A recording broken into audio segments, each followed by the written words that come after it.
Bom dia a todos, sejam bem-vindos a mais uma aula de Geografia e de Filosofia, voltada para a turma da terceira EJA. Hoje a gente vai fazer a correção da segunda atividade em impressa, que eu passei para vocês. E essa atividade, ou essas atividades, elas vão ter cada uma 5 questões ao todo.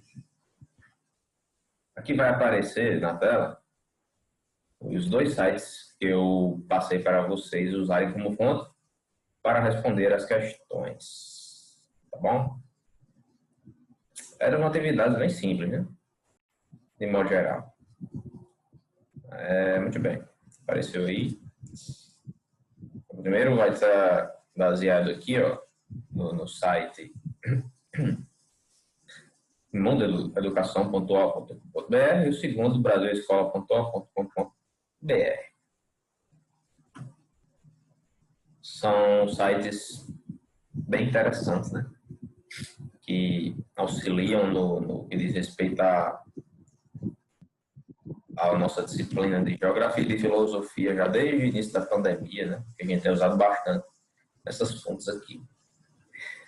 Então, a atividade de Geografia, ela começa com a seguinte questão. Está aqui.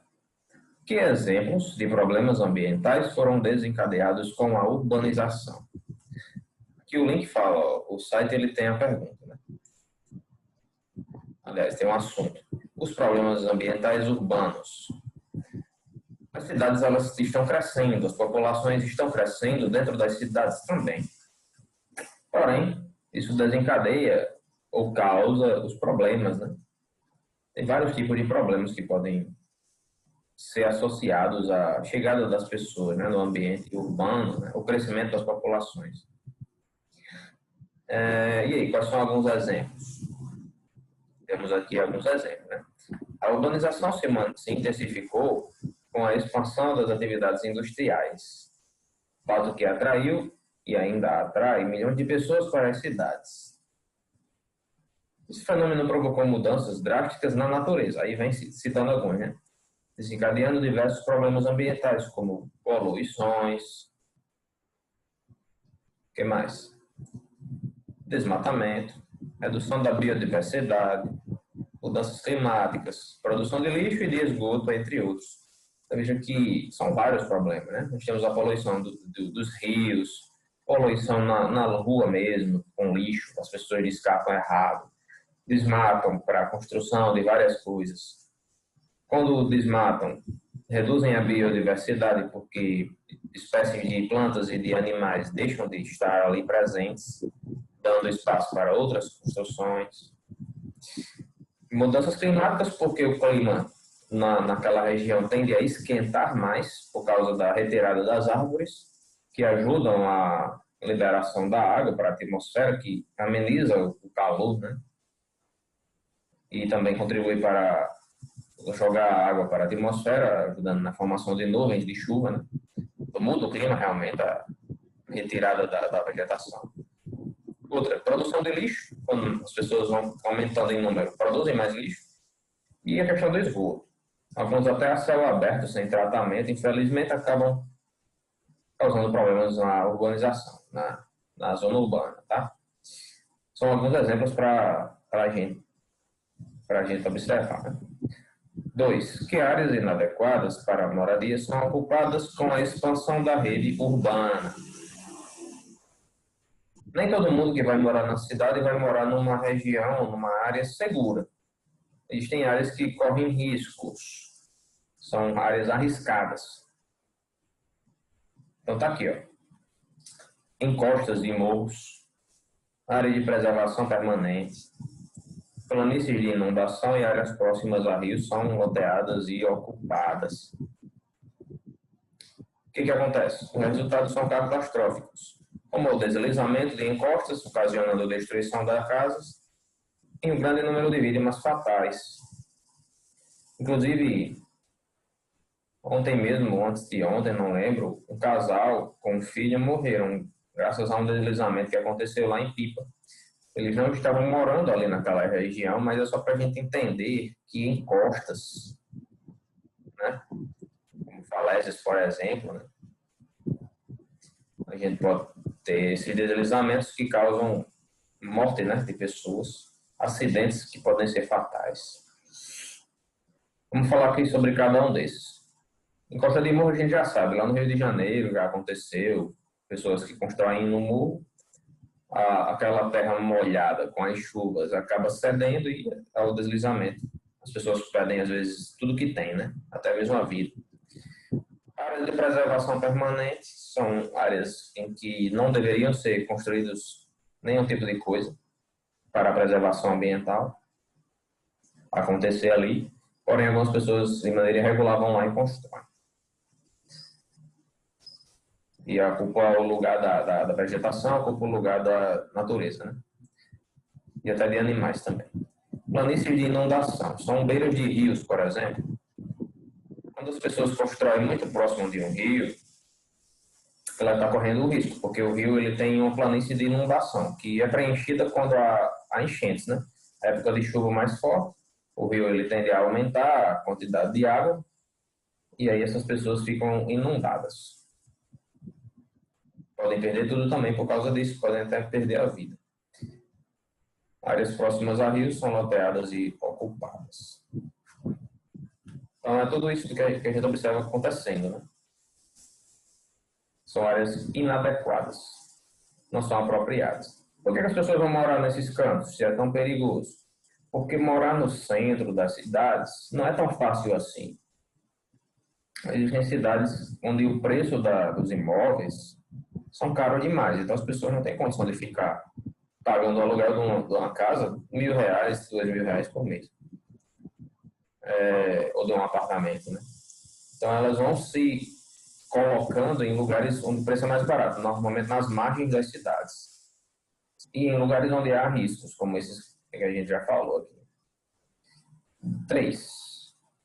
A compactação do solo e o asfaltamento causam o quê?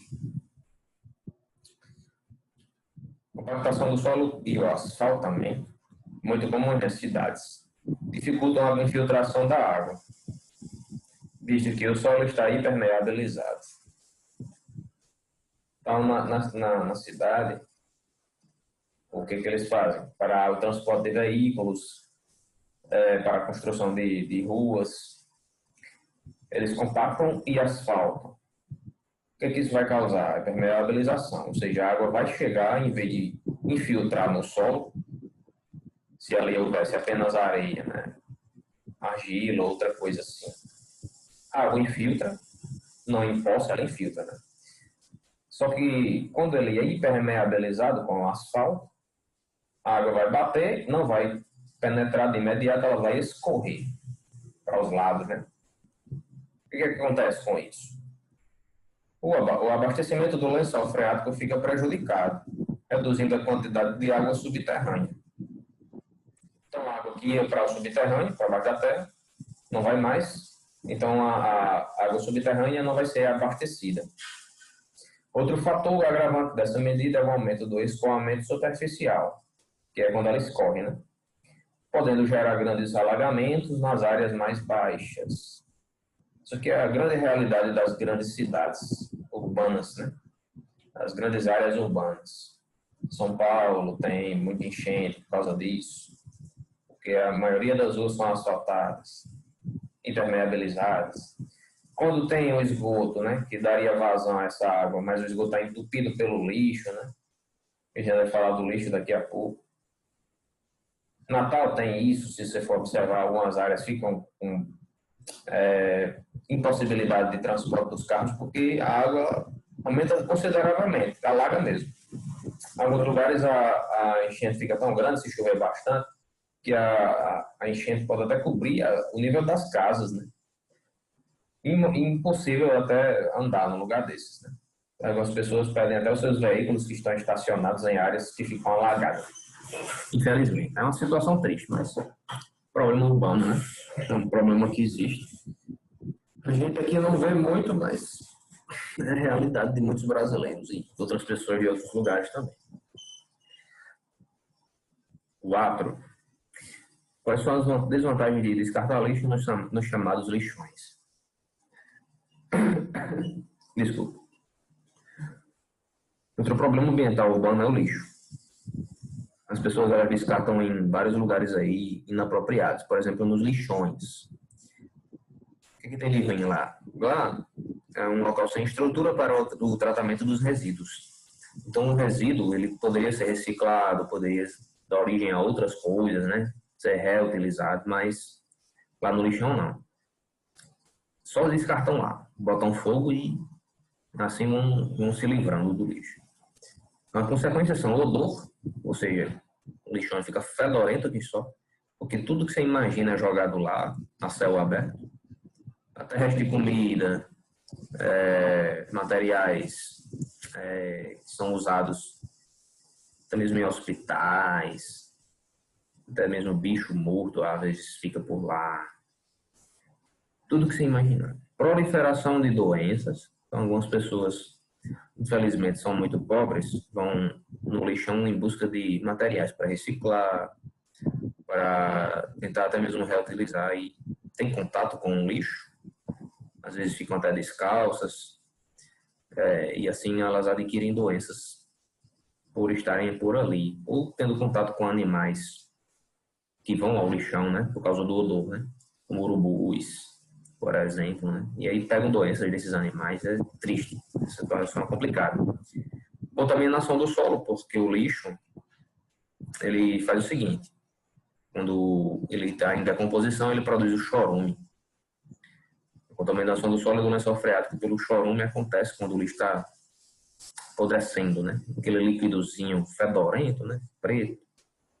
Quando ele penetra, né? Por causa da chuva, ele penetra lá no lençol freático, na água subterrânea e polui. Às vezes a pessoa usa essa água, né, vai lá, cava um poço próximo do lixão, entra em contato com o lençol freático poluído do chorume e acaba até tendo contato com aquela água poluída sem tratamento e pega uma doença por causa disso, né.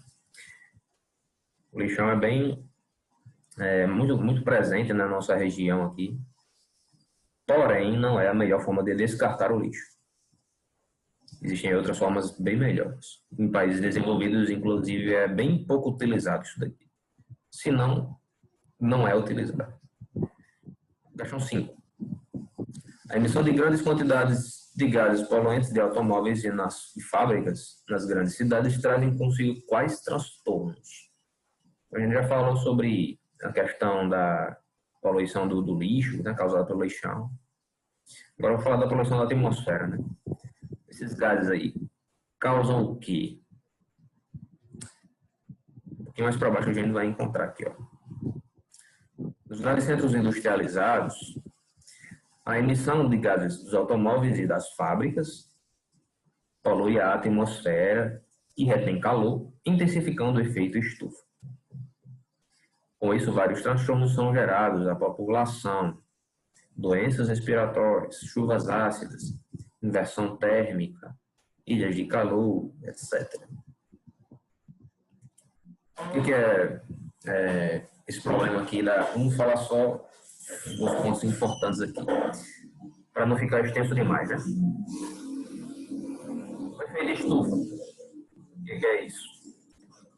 Quando o raio solar, os raios solares entram na Terra, alguns batem na superfície e retornam para o espaço.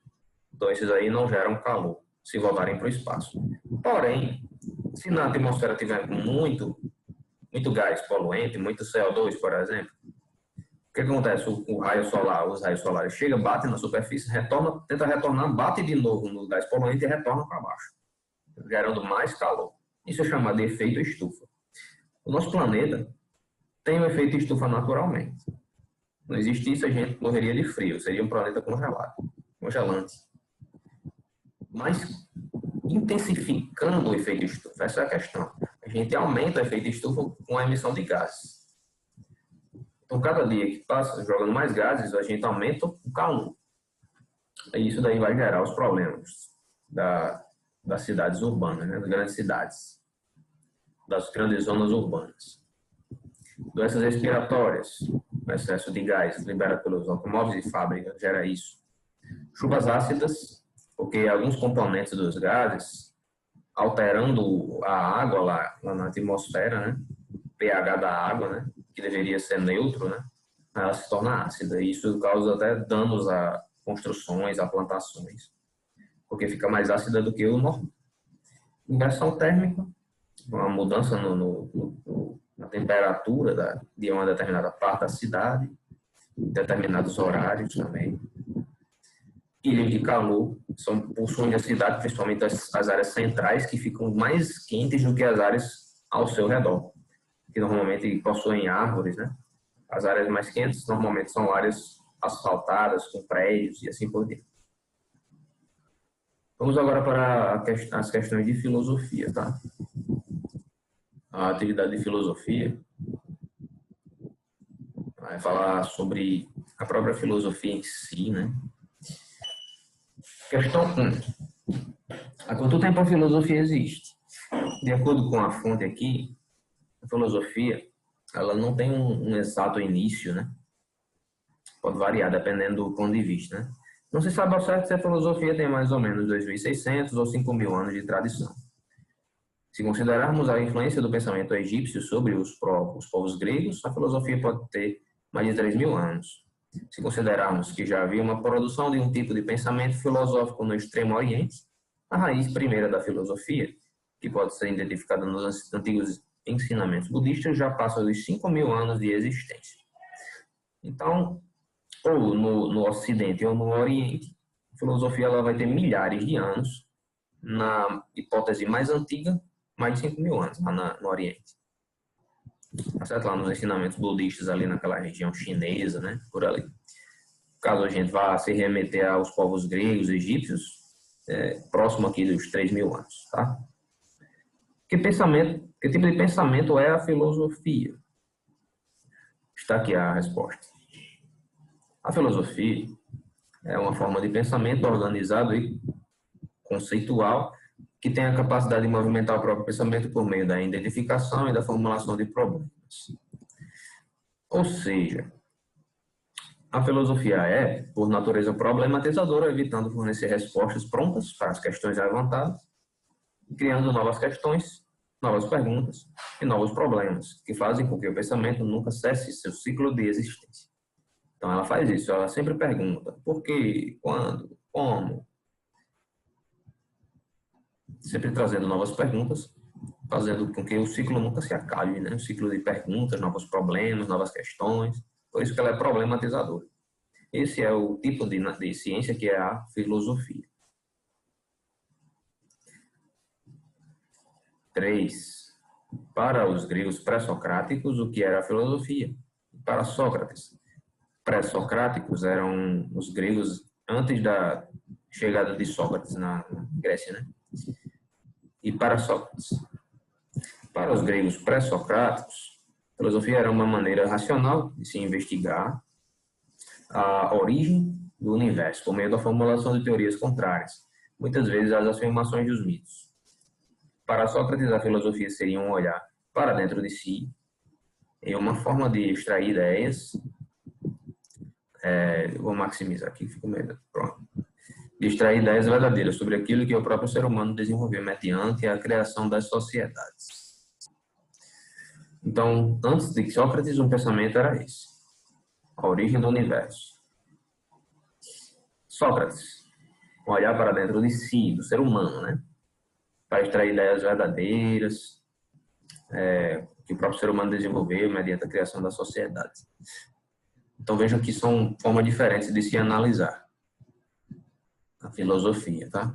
Um se importa com o universo, né? De maneira geral, e para Sócrates aqui a importância é mais voltada para o ser humano, né? Para o indivíduo, para a pessoa em si, né? Próxima questão, número 4, que era a filosofia para os helenistas. Os helenistas, pessoal, tem a ver com os gregos, tá? Mundo helenístico é o mundo grego, né? Para os helenistas, a filosofia era uma espécie de prática de vida para alcançar a plenitude e a felicidade. Então, seria muito importante você ter a busca pela filosofia, porque contribuiria para ser um ser humano melhor, né? Mais pleno, em busca também da felicidade,